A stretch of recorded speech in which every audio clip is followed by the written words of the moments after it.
चुड़ैल पार्ट 1।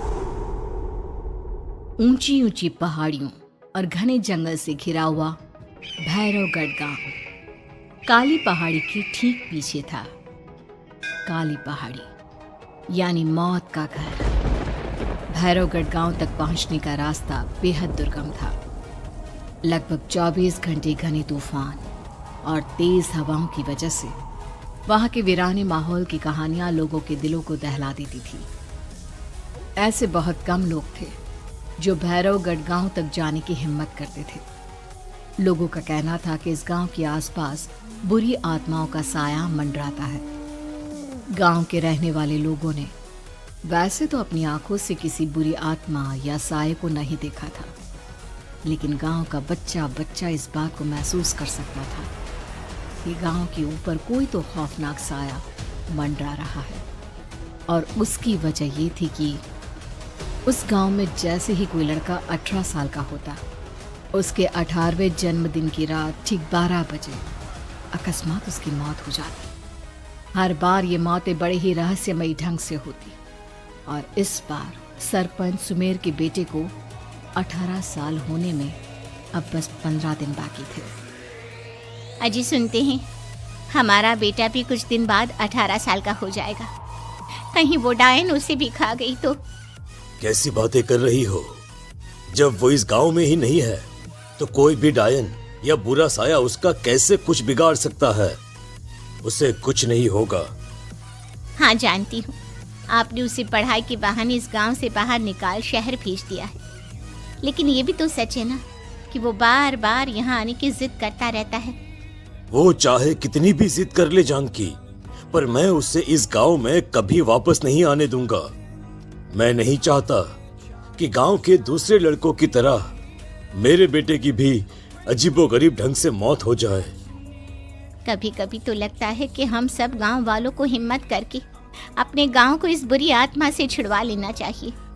लेकिन कौन जानता है आखिर वो खतरनाक साया किसका है? वो काली आत्मा कौन है जो रातों रात हमारे गांव के लड़कों को निगल जाती है? सुमेर और जानकी जब ये सारी बातें कर रहे थे तब रात के लगभग 10 बज चुके थे और हर रात की तरह भैरवगढ़ गांव एक भयानक काले तूफान की आगोश में था। बाहर चल रही तेज हवाएं और बारिश के बीच कभी कभी ऐसा लगता जैसे कोई बुरी तरह से चीख रहा है।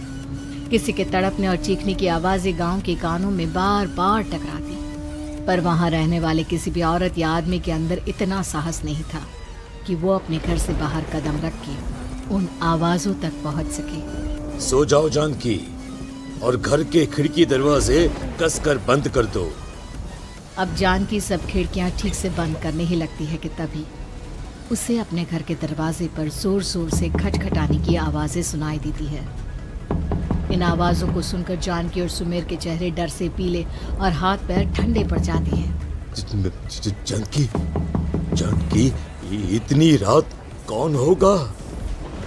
पता नहीं, ऐसा लग रहा है कोई बुरी तरह से दरवाजा खटखटा रहा है। अरे हाँ, पर किसी की आवाज भी तो नहीं आ रही। क्या करूं?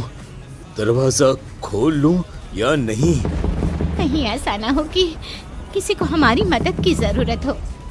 लड़खड़ाते कदमों से सुमेर दरवाजे के करीब जाता है और अपने कान को दरवाजे पर रख धीरे से आवाज देते हुए पूछता है, कौन है? कौन है वहां? तभी एक बेहद डराने वाली आवाज उसके कानों से टकराती है।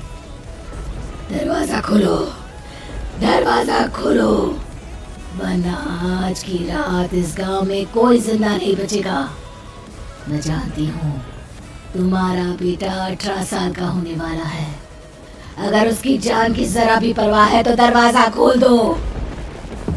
इस आवाज को सुनते ही सुमेर घबरा कर पीछे हट जाता है और जानकी को पूरी बात बताता है।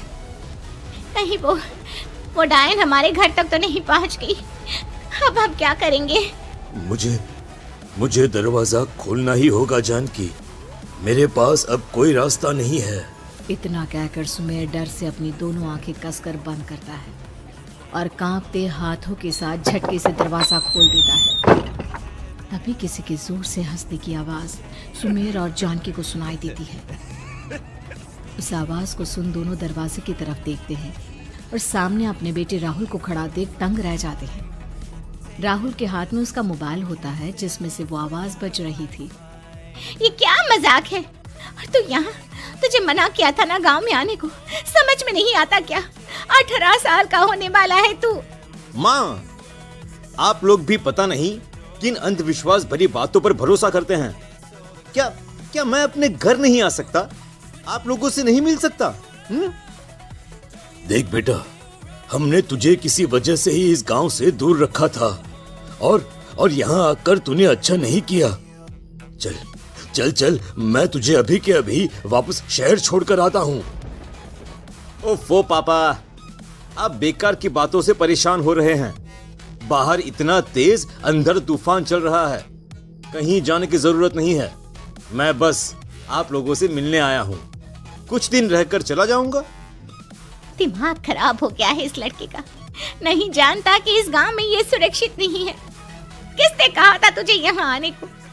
ये आवाजें सुन, बाहर से जो आवाजें आ रही है तुझे सुनाई नहीं देती क्या? अरे माँ, जब जोर से तूफान चलता है, तेज हवाएं चलती हैं, तो इसी तरह की आवाजें आती हैं। ये बहुत नॉर्मल है माँ। नॉर्मल होगी तेरे लिए बेटा। 4 दिन शहर में पढ़कर आया है तो अपने माँ बाप की बात नहीं मान सकता। माँ, मुझे अभी बहुत जोरों से भूख लगी है, पहले कुछ खिला दो, और रात भी बहुत हो गई है। हम इस बारे में कल बात करते हैं, ठीक है? राहुल के वापस आ जाने से जानकी और सुमेर की आंखों की नींद उड़ गई थी। खाना खाने के बाद राहुल तो अपने बिस्तर पर जाकर सो गया, लेकिन जानकी और सुमेर पूरी रात उसके कमरे के बाहर पहरेदारी करते रहे। उन्हें पल पल इसी बात का डर था कि कहीं उनके बेटे को कुछ हो ना जाए। रात बीतती है, सुबह का सूरज निकलता है। अब जैसे ही वो राहुल को नींद से जागते देखते हैं तो उन दोनों के दिल को सुकून मिलता है। अरे माँ, पापा, आप अभी तक यहीं बैठे हैं क्या? पूरी रात सोए नहीं? जिनकी जवान बेटी की जान को खतरा हो, उन माँ बाप को नींद नहीं आती बेटा। बेटा, अब तो वापस शहर चला जा। देखो माँ, मैं किसी जरूरी काम से इस गांव में आया हूँ, और वो काम पूरा होने के बाद मैं खुद यहाँ से चला जाऊंगा। काम? गांव में तेरा क्या काम है? पापा, मैं बचपन से ही इस गांव के बारे में बेहद डरावने किस्से सुनते आया हूँ, इसीलिए अब मैं उन्हीं किस्सों के ऊपर डॉक्यूमेंट्री फिल्म बनाऊंगा। रिसर्च करना चाहता हूँ कि आखिर सच्चाई है क्या। हे भगवान, लो जी, सुन लिया, और भेजो इसे पढ़ने के लिए शहर। मैंने आपसे पहले ही कहा था, मेरी बहन के पास दूसरे गांव भेज दो। ना ये शहर जाता और ना उल जुलूल की बात इसके दिमाग में आती। जानकी और सुमेर राहुल को समझाने की बहुत कोशिश करते हैं, पर वो किसी की बात नहीं सुनता और अपना कैमरा लेकर गांव की पास वाली काली पहाड़ी की तरफ निकल जाता है। अब राहुल जैसे ही काली पहाड़ी पर पहुंचता है, उसकी नजर पहाड़ी के ठीक बीचों बीच बनी एक पुरानी झोपड़ी पर पड़ती है। यहाँ भी कोई रहता है क्या? ये इंटरेस्टिंग होगा।